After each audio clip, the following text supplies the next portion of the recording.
संतुष्ट क्यों हूँ, मैं खुद इस सवाल को अपने भीतर बार बार ढूंढने की कोशिश कर रहा हूँ। मैंने देखा है कि लोग रिटायर होते हैं, एनटीपीसी में भी मैंने देखा है। तो रिटायरमेंट के टाइम मैंने कई लोगों को डिप्रेशन में जाते देखा है, बड़े मायूस हो जाते हैं, उदास हो जाते हैं, हताश हो जाते हैं। मैं अपने भीतर से बार बार इस प्रश्न को पूछता हूँ कि मुझे रिटायरमेंट का रंच मात्र भी कोई निराशा जैसा भाव पैदा ही नहीं हुआ। मैं एकदम प्रसन्न हूँ, खुश हूँ और पूरी तरह संतुष्ट हूँ। ऐसा क्यों हो रहा है मेरे जीवन में, इसका कारण तो मैं खुद भी नहीं ढूंढ पाया अभी तक, लेकिन हो ऐसा ही रहा है, ये निश्चित है। यहाँ पर मुझे 21 साल गुजर गए। जिंदगी धीरे धीरे इसी प्रकार से गुजर जाती है। सुबह होती है, शाम होती है, जिंदगी यूं तमाम होती है।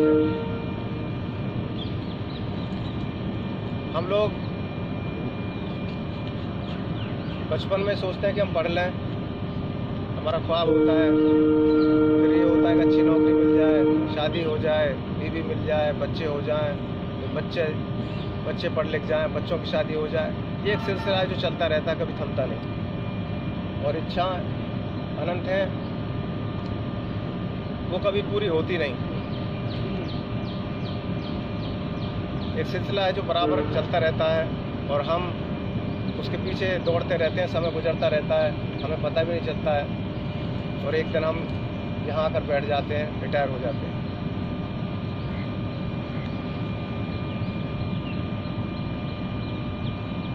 पावरग्रिड में जो मेरा समय गुजरा है,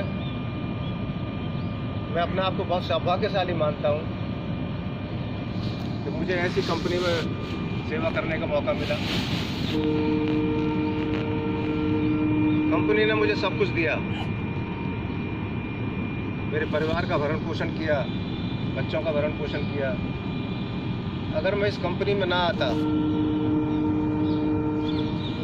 तो शायद मेरा जीवन ही अधूरा रह जाता। इस मायने में कि अर्थ की प्रतिपूर्ति तो की कंपनी ने, पैसा दिया, परिवार के पोषण के लिए सारी सुविधाएं दी, लेकिन एक विशेष बात, जो विशेष लाभ मुझे हुआ, अगर मैं इस कंपनी में ना आता तो शायद मैं कभी विपश्यना को ना पा पाता। जयपुर में मुझे ये मौका मिला, मैं अपने आप को धन्य मानता हूँ। और आज जो मैं ये एहसास करता हूँ कि मुझे जरा भी निराशा नहीं है। जब मैं उस प्रश्न को ढूंढता हूँ, उसके पीछे कहीं ना कहीं मुझे विपश्यना नजर आती है। जब भी मैं हिलता हूँ, ये जीवन है, ये द्वंद्वों से भरा हुआ है, यहाँ बहुत उतार चढ़ाव है और ये जीवन का नियम है, क्रम है, ये सबके जीवन में होता है। इस संसार में जिसने भी जन्म लिया है, बुद्ध ने कहा है ये जन्म लेना ही दुख है। और केवल बुद्ध ने नहीं कहा, हमारा सांख्य, हमारा न्याय दर्शन, लोकायत दर्शन, अरहत दर्शन, सारे दर्शन यही कहते हैं कि जीवन पैदा होने का मतलब ही है दुख शुरू हो गया।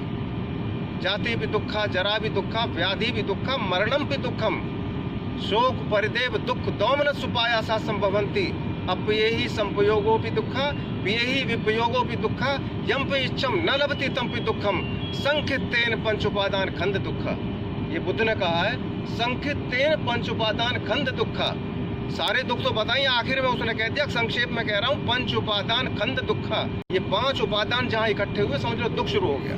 5 उपादान यानी चित्त के 4 और एक रूप यानी शरीर, 4 खंड चित्त के और एक शरीर का, ये 5 जहाँ इकट्ठे हुए, समझ लो दुख शुरू हो गया। और फिर उसने इस दुख को समाप्त करने का रास्ता बताया। तो इस जीवन में दुख है ही, जिसको हम सुख कहते हैं, बुद्ध ने तो कहा ये तो आभास मात्र है, लगता है सुखी है, उसके पीछे दुख खड़ा है तैयार।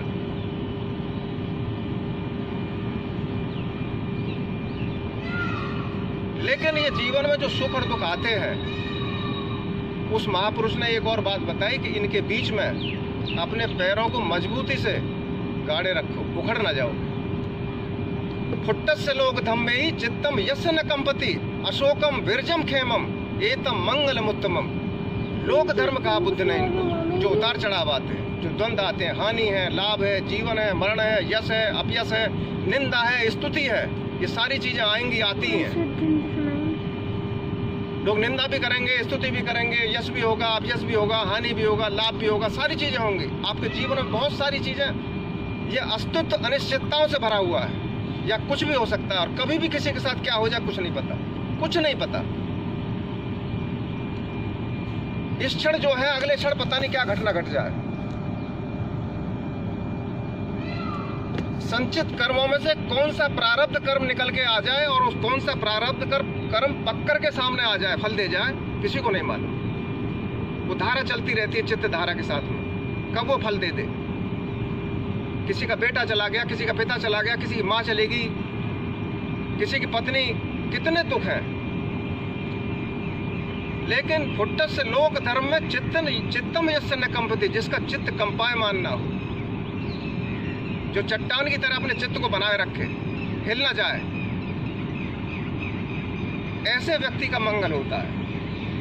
और उस अवस्था को प्राप्त करने के लिए सतत प्रयत्नशील रहना चाहिए। वो एक दिन में प्राप्त नहीं होती है, उसका अभ्यास लगातार करते रहना चाहिए। जब जब मेरे कदम डगमगाए, जब जब मेरे सामने दुख आया, दुख तो आता ही है, आएगा ही, वो तो प्रकृति का नियम है, वो तो हमारी नियति है। तब विपश्यना ने एक अच्छे मित्र की तरह, एक अच्छे साथी की तरह मेरे पैरों को मजबूती से गाड़े रखा, उखड़ने नहीं दिया मुझे। तब मैं बार बार अपने आप को धन्य मानता हूँ कि ये मुझे रतन जो मिला है, अगर मैं पावरग्रिड बना आता तो मुझे ना मिलता। और मैं पावरग्रिड को धन्यवाद देता हूँ, अहो भाग्य समझता हूँ अपना। और मैं जवानी नहीं कह रहा हूँ, मैं बार बार पीछे भी कहता रहता हूँ कि मैं चाहता हूँ हजारों साल तक पावरग्रिड चलती रहे। मैं चाहता हूँ लोगों का इसी प्रकार कल्याण होता रहे, ये पावरग्रिड बनी रहे, हमेशा बनी रहे, मेरी तो कामना ये है। देखिए, हम जब सर्विस में आते हैं तो हम ये सोचते हैं कि बस कुछ पैसा इकट्ठा हो जाए तो फिर सुख मिल जाएगा, बच्चे पढ़ जाएं तो सुख मिल जाएगा, फिर बच्चे नौकरी लग जाए तो सुख मिल जाएगा, फिर बच्चों की शादी हो तो सुख मिल जाएगा। अपने अनुभव से बताता हूँ, और सारे हमारे साथी जो बैठे हुए हैं 60 साल के आसपास तक जो नौजवान साथी हैं, उनसे विशेष रूप से कह रहा हूँ, जब इस उम्र के आसपास पहुँचते हैं तो परिवार कुनबा बढ़ता है, और जितना कुनबा बढ़ता है ना, उतनी समस्याएं बढ़ती हैं, और जितनी समस्याएं बढ़ती हैं सुख उतना ही छिनता है। तो सुख जब नहीं है, हमेशा कल के लिए टालता है व्यक्ति, तब सुख मिलेगा। सुख अगर है तो इस क्षण में है। सुख की कामना यदि कल को करोगे कि कल को सुख मिलेगा, तो वो कल कभी आता नहीं, वो 60 साल गुजर जाते हैं। तो कामना सुख की भी नहीं, इस क्षण का सुख का अगर आनंद ले सकते हो तो यही सुख है। न कल मिलेगा न परसों मिलेगा। और यही जीवन का मकसद होना चाहिए, यही जीवन का उद्देश्य होना चाहिए। अगर उद्देश्य 30 साल के बाद रखा है, टारगेट अगर 40 साल के 50 साल के बाद रखा है, या 20 साल के बाद रखा है, 20 साल के बाद में तो इतना परिवर्तन आ जाएगा कि ये संसरती इति संसार है। संसार क्या है? शरण कर रहा है, जो प्रतिक्षण बदल रहा है। मैं 5 मिनट पहले जो बोलने के लिए खड़ा हुआ था, मैं गॉड वो गॉड नहीं हूँ। मैं हजारों बार मर करके हजारों बार जिंदा हो चुका। ये हम जानते नहीं, ये सत्यता है। जो अपने भीतर उतरता है उसको पता चलता है। मैं प्रतिक्षण मर रहा हूँ, और प्रतिक्षण मेरी मृत्यु हो रही है, प्रतिक्षण मेरा जन्म हो रहा है। जो प्रतिक्षण मर रहा है और प्रतिक्षण जिसका जन्म हो रहा है, और इतनी त्वरित गति से, इतनी तेजी से जो बदल रहा है, और लगातार बदल रहा है, कोई फाइनल बन करके नहीं आता कि अब ये नहीं बदलेगा। वो बदलता है और फिर बदलता है और फिर बदलता ही रहता है। इसलिए बुद्ध ने कहा कि संसार अनित्य है, नश्वर है, भंगुर है, परिवर्तनशील है। तो जो लगातार बदल रहा है उसको ये मान लो कि उस स्टेज में पहुंच करके मुझे सुख मिल जाएगा। जिस स्टेज में आप कामना कर रहे हो वहां से लगातार सरकता चला जा रहा हो, बदलता चला जा रहा हो, वो कभी आती नहीं है। तो इस क्षण में है, नहीं तो कभी नहीं है। उद्देश्य जन्म का नहीं, कीर्ति या धन है, सुख नहीं, धर्म भी नहीं, न तो दर्शन है, विज्ञान ज्ञानवल नहीं, न तो चिंतन है। जीवन का अंतिम ध्येय स्वयं जीवन है। सबसे स्वतंत्र यह रस जो अनक पिएगा, पूरा जीवन केवल वह वीर जिएगा। केवल वही अपने जीवन को जी पाता संपूर्णता में, जो इस क्षण के साथ में अपने आप को जोड़ पाता है। वरना तो पूरा जीवन गुजरता रहता है, हम सपनों में जीते रहते हैं। हम यहाँ रहते कहाँ हैं वर्तमान में? हमारा चित्त तो सपनों में रहता है, या तो अतीत में रहता है, या भविष्य में रहता है। वर्तमान में टिकता ही नहीं। और कल्पनाएं होती हैं, भविष्य की तो कल्पनाएं होती हैं, अतीत की यादें होती हैं, वर्तमान चूक जाते हैं। मैं अपनी सेवा को जो पूरा कर पाया हूँ, देखिए हम लोग सब ऐसा ही सोचते हैं कि मैंने बहुत बड़ा तीर मार लिया, लेकिन अब इसमें बहुत बड़ा योगदान हमारे परिवार का होता है। आज जो मेरी ये सेवा पूरी हुई है, इसमें मेरी धर्मपत्नी का बहुत बड़ा योगदान है। मैं उनको धन्यवाद देता हूँ इसके लिए। हमारे जो घर की महिलाएं हैं, उनका योगदान की असल में बहुत ज़्यादा चर्चा नहीं होती है, लेकिन एक तपस्वी की तरह, एक साधक की तरह वो हमारे पीछे लगातार अपना काम करती रहती है। मुझे एक छोटा सा, मैं ज़्यादा समय नहीं लूँगा, एक प्रसंग याद आ गया अभी। वाचस्पति मिश्र की शादी हुई, बहुत बड़े विद्वान थे। विवाह हुआ था कि उन्होंने अपनी माँ से कहा कि मैं एक ग्रंथ की रचना करना चाहता हूँ, लेकिन मुझे उसके लिए पूरी तरह एकांत चाहिए, कोई मुझे डिस्टर्ब ना करे। मैं उसके अंदर अपने भीतर पूरी तरह उतर कर अपने चित्त को एकाग्र कर उस ग्रंथ की रचना करना चाहूँ। तो कोई भी डिस्टर्बेंस नहीं होना चाहिए, कोई व्यवधान नहीं होना चाहिए। माँ ने कहा, माँ ने परमिशन दे दी, तो उसकी रचना करने में लग गई। माँ उनका बड़ा ख्याल रखती। समय गुजरता गया, माँ ने सोचा बेटे को तो बहुत लंबा समय लग सकता है, पता नहीं कल मैं रहूं या ना रहूं, और मैं तो बूढ़ी हूं। तो उन्होंने अपनी बहू को बुला लिया, मैं कैसे, वाचस्पति मिश्र की पत्नी को। समय के साथ ऐसा हुआ कि उनकी मां की भी मृत्यु हो गई, लेकिन वाचस्पति मित्र को कोई पता नहीं, वो तो अपने काम में लगे रहे। 12 साल गुजर गए इसी प्रकार से रचना करते हुए, वो अपने काम में लगे रहे समग्रता से। 12 साल के बाद जब वो ग्रंथ पूरा हो गया,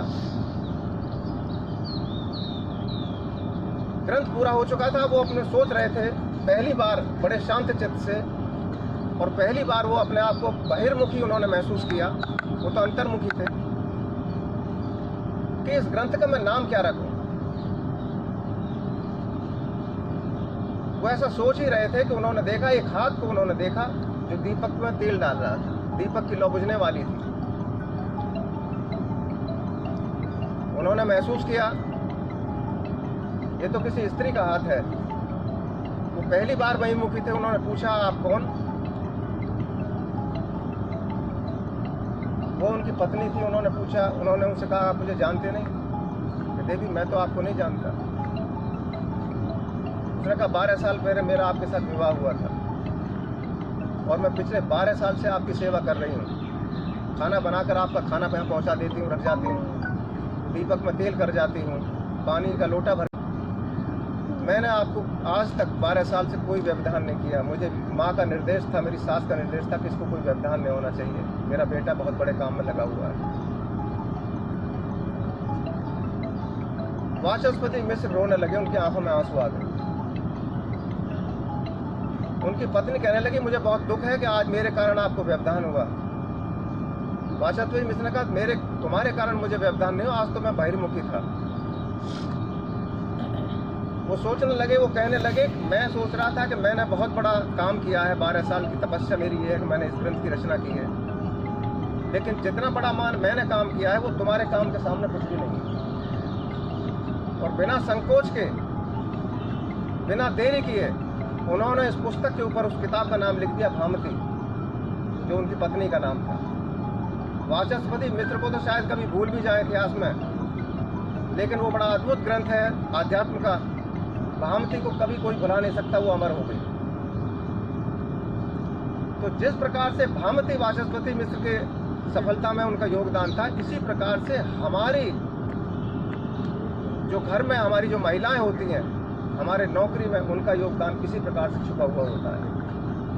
तब हम इस सफलता को प्राप्त कर पाते हैं। अगर उनका योगदान ना हो तो हम कभी भी इस कार्य को संपादित नहीं कर पाएंगे। तो इसके लिए मैं उनको धन्यवाद देता हूँ। मुझे इतना समय हो गया है, जरूर मुझसे गलतियाँ हुई होंगी, मैं भी एक मनुष्य हूँ, मनुष्य गलतियाँ हो जाती हैं। मैं हाथ जोड़कर सभी से क्षमा मांगता हूँ। अगर कोई गलती हुई हो तो मुझे क्षमा करें।